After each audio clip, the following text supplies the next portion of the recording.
আরে মনে হয় কেউ চলে আসছে, আমাকে এখন তাড়াতাড়ি করে এই লাশটাকে লুকিয়ে ফেলতে হবে।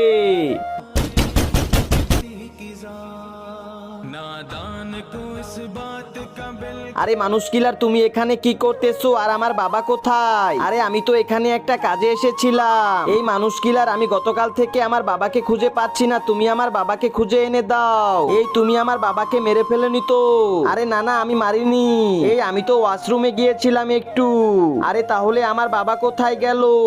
এই চলো এখন একটু পরে এসে আমরা দুজনে তোমার বাবাকে খুঁজবো। আচ্ছা ঠিক আছে, তাহলে আমি এতক্ষণে একটু ওয়াশরুম থেকে আসি। আরে না না, তুমি ওয়াশরুমে যেও না, ওয়াশরুমে পানি নেই। আরে ওয়াশরুমে যদি পানি না থাকে তাহলে মানুষ কিলার ওখানে কি করতে গিয়েছিল? কিন্তু তার আগে